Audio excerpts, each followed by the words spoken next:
کچھ لوگوں نے اپنی ساری توجہات اپنے ظاہری بدن پہ دی، لیکن کبھی اندر اتر کر کے نہیں دیکھا کہ اندر کتنے میل جمے ہوئے ہیں اور اندر کتنا گند چڑھا ہوا ہے۔ میاں صاحب علیہ رحمہ نے اپنے لہجے میں کتنی خوبصورت بات کہی تھی کہ اندر چاڑو باہر چاڑو دے نہ کڑیے اتے ہونج اندر دا کوڑا، باہر چاڑو دے نہ کڑیے اتے ہونج اندر دا کوڑا، دل بر تینوں منہ نہیں لاندا 65 کچ دا چوڑا۔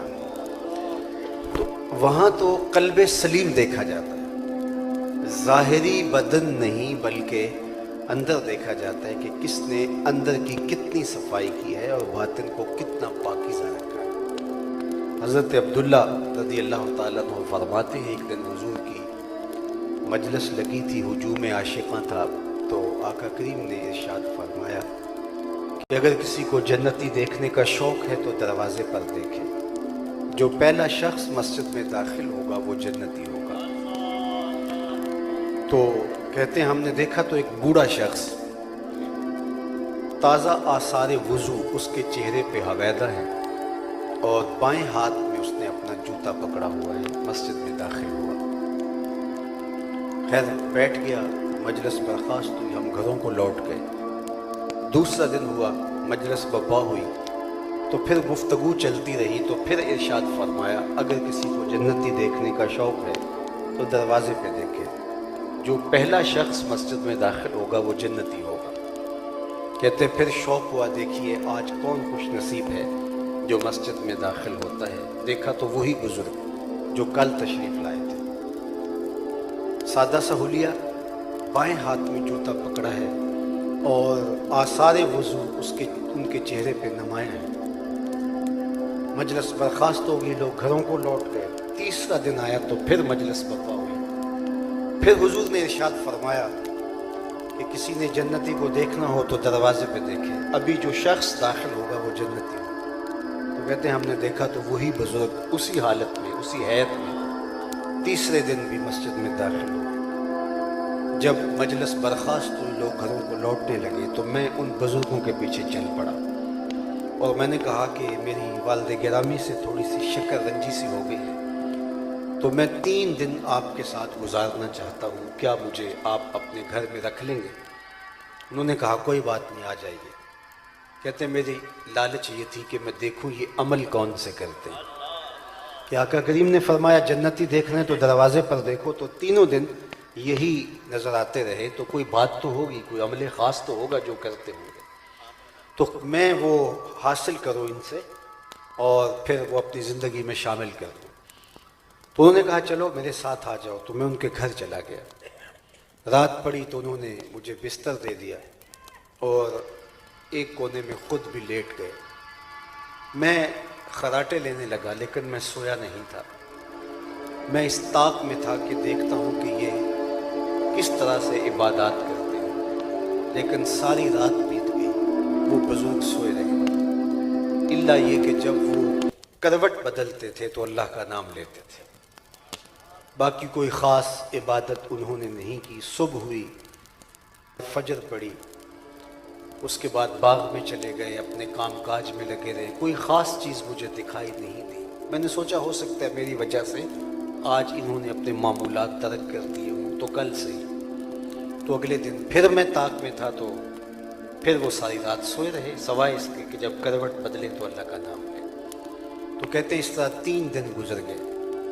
جب 3 دن اور 3 راتیں برابر بیت گئی تو میں فجر کے بعد، ناشتے کے بعد اجازت چاہی۔ میں نے کہا کہ میں نے حضور علیہ السلام سے سنا تھا کہ اگر جنتی دیکھنا ہے تو دروازے پہ دیکھو، اور 3 دن آپ ہی درآمد ہوتے رہے، تو میرا شوق تھا کہ میں دیکھوں آپ کے اعمال کیا ہیں، لیکن میں 3 دن اور 3 راتیں گزاری ہیں تو میں نے کوئی خاص عمل آپ کا نہیں دیکھا، شاید آپ نے مجھ سے اپنے معمولات چھپا لیے ہیں۔